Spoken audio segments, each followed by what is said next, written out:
गोविंद भगवान की जय। यहाँ किसी ने पूछा है कि विश्वास कैसे होता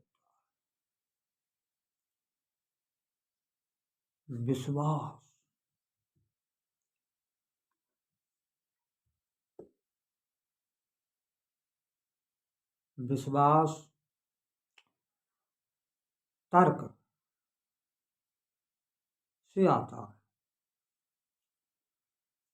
जहाँ तर्क करते करते ठहराव आ जाए वहीं विश्वास जमता है।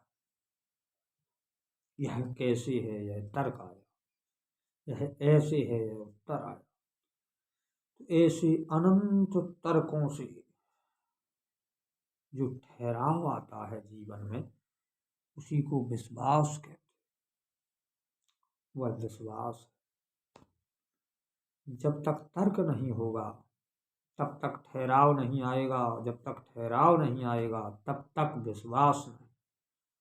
तर्क के ठहराव को ही विश्वास कहते हैं। तर्क है तो आगे तर्कों का ठहराव आएगा और विश्वास होगा। श्रद्धा विश्वास से भी विचित्र है। ये बिना ही तर्क के जो ठहराव है उसे श्रद्धा कहते हैं। तर्क से जो ठहराव आता है वह विश्वास कहलाता है, और जो बिना किसी तर्क के ही ठहर जाए वह श्रद्धा है। और जब परिपक्व अवस्था हो जाए तो उसे आस्था कहते हैं। वह आस्था है। पर्वत का धरा शिखर, पहला शिखर विश्वास है।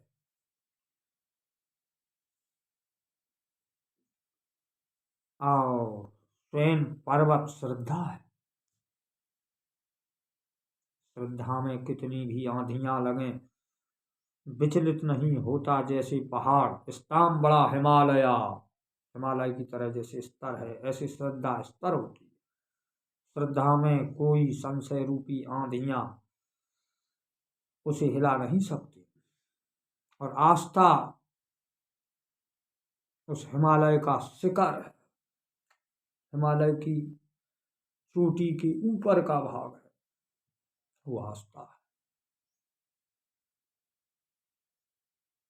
जहां सब नहीं जाते, जहां मात्र भाव के बादल मंडराते हैं और वर्षा करते, साधा जीवन और उच्च विचार।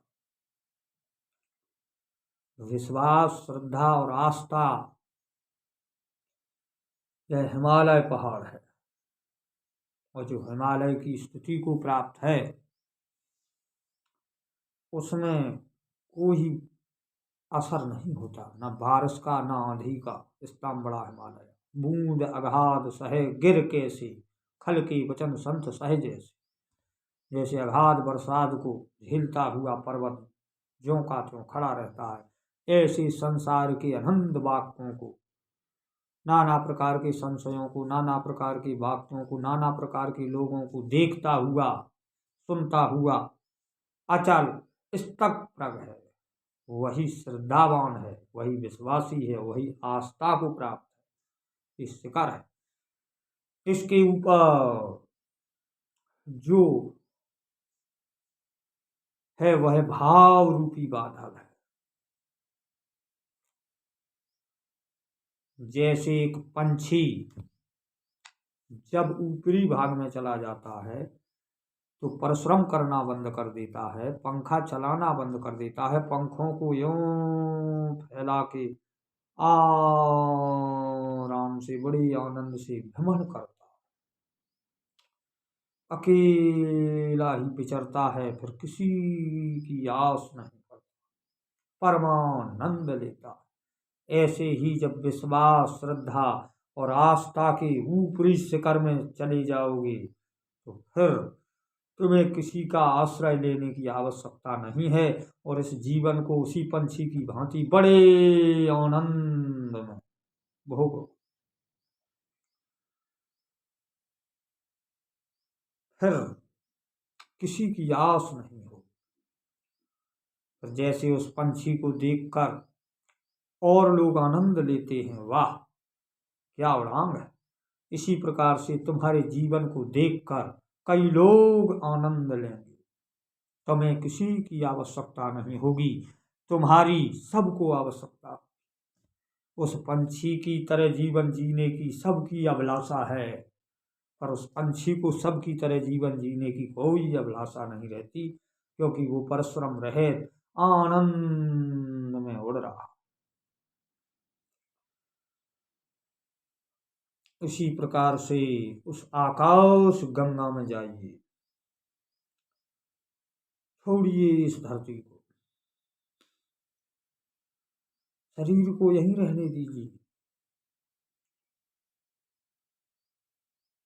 क्योंकि शरीर तो सादा रहने के लिए ही बना है। सादा जीवन, उच्च विचार, विचारों को ऊपर ले जाए। बैठिए अपने आप बनाए हुए रथ पर, तेज पुंज रथ दिव्य अनूपा, हर्ष चढ़े कौशल पर भूपा। अनूप रथ की रचना कीजिए और उस पर स्वयं सवार हो जाइए और स्वयं ही उस रथ को लेकर आकाश गंगा में चले जाइए। सारथी बनाइए आत्मा को